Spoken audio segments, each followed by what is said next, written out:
2006, something strange happened. To most people, it barely registered. Another aircraft retired, another line item crossed off a Pentagon spreadsheet. But to pilots, engineers, and aviation enthusiasts, it felt like a funeral. That year, the United States Navy officially retired the F14-Tomcat, an aircraft that had ruled the skies for more than 30 years, an aircraft that defined an era, and an aircraft that, to this day, still looks like the future.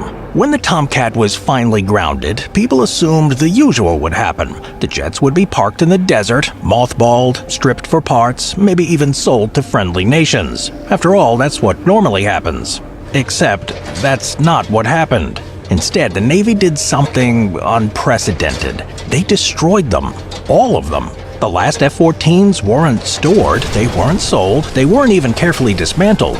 They were shredded, reduced to scrap metal. So the obvious question is, why? Why would the United States deliberately erase one of the most capable fighter aircraft ever built? To understand that, we need to go back a bit, not to 2006, not even to the Cold War. We need to go back to the 1960s. In the 60s, the US Navy had a problem.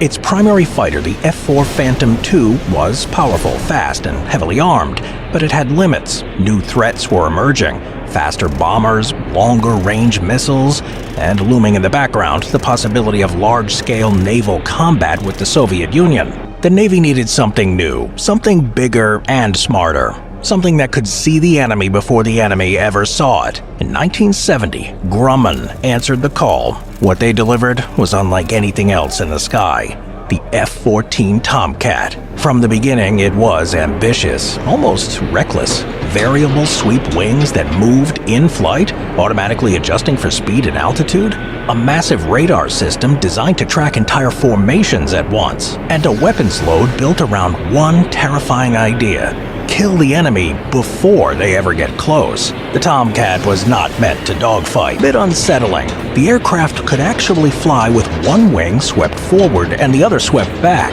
It wasn't supposed to do that, but it could. That alone tells you something about how overbuilt the Tomcat really was. Power came from two massive turbofan engines, either Pratt & Whitney or General Electric, depending on the variant, each producing well over 20,000 pounds of thrust. Together, they pushed the Tomcat past Mach 2 at altitude. It was fast, heavy, and very, very expensive. Each aircraft cost tens of millions of dollars, and that was before maintenance, before training, before spare parts. But cost wasn't the point. Capability was. What truly made the F-14 dangerous wasn't its speed or its wings, it was its eyes. The Tomcat's radar could track 24 targets at once, hundreds of miles away.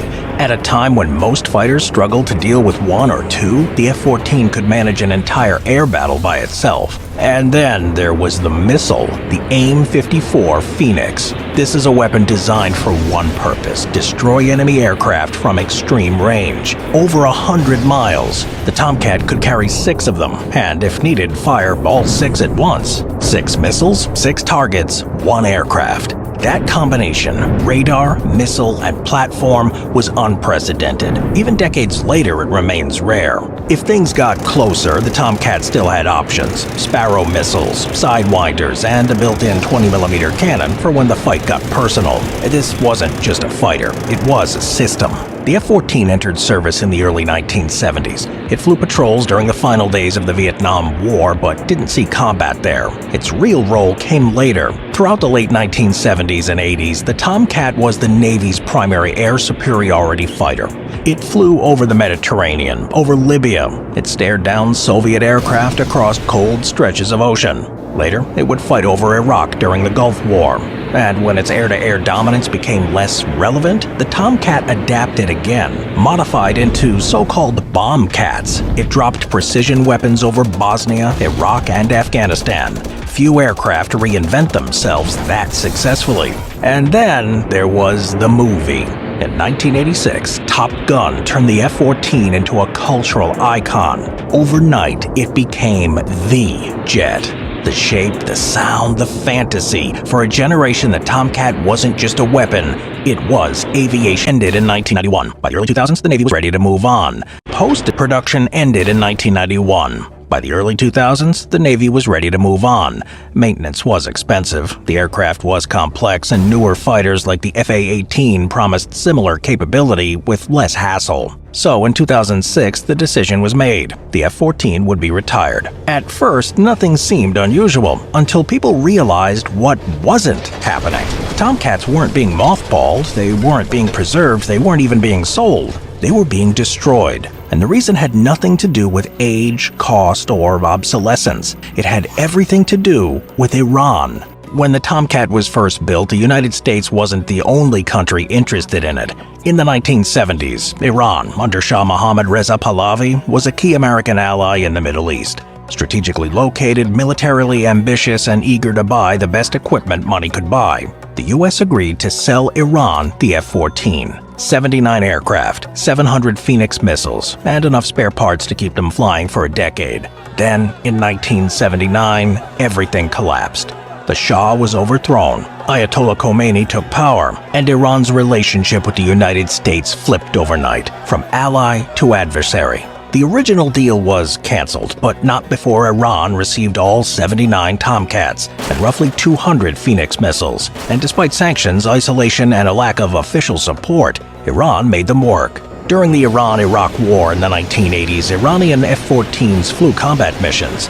Iranian sources claimed the Tomcat shot down over 160 Iraqi aircraft. That number is probably exaggerated, but what isn't exaggerated is this: the F-14 worked. It outperformed and outranged the Iraqi MiGs, and its radar and missiles gave Iran a decisive edge in the air. That fact alone haunted American planners because it meant something uncomfortable. The Tomcat was still relevant. Fast forward to 2006, the U.S. Navy retires the F-14, and suddenly a new fear emerges. What if parts start leaking out? What if wing components, avionics, or radar systems end up in Iranian hands, or Chinese hands, or somewhere worse?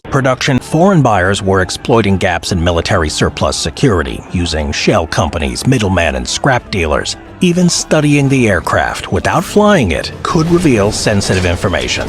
So the Pentagon made a decision. No Tomcat would ever fly again. The most critical component was the wing box, the structure that allowed the wings to sweep in flight. Without it, the aircraft simply could not function. The wings wouldn't just stop moving, they could fail entirely. In 2007, every wing box was destroyed, even the ones in museums. The tooling required to manufacture new ones no longer existed. No blueprints and no production lines. That alone should have been enough. But it wasn't. To remove any remaining doubt, the final decision was made. Destroy everything. 165 Tomcats were sent to Davis-Monthan Air Force Base in Arizona, the Boneyard, a place where aircraft go to sleep or to die. An independent contractor was brought in. Their instructions were clear. Don't dismantle them, don't preserve them, shred them. Massive industrial machines went to work. A shearing claw tore the aircraft apart, ripping away wings and fuselage. A shredder reduced what remained into twisted fragments of aluminum. The machines weighed over 100,000 pounds each, and the Tomcat never stood a chance. Some parts resisted, though. The landing gear, built to slam onto aircraft carriers again and again, had to be cut apart with specialized torches. A few non-unique components were sold abroad, nothing critical, nothing that couldn't be found on other aircraft. When it was over, one of the most iconic fighters ever built was gone. Today, only a handful of F-14s exist outside museums. All of them are in Iran. No one knows exactly how many still fly. Estimates range from a few airframes to perhaps 30. The Phoenix missiles are long gone. Spare parts are improvised, cannibalized, or fabricated in secret. In 2025, footage appeared to show Iranian F-14s destroyed in airstrikes. Whether they were operational or simply used for parts remains unclear. What is clear is this: the Tomcat didn't die because it was obsolete. It died because it was still too dangerous.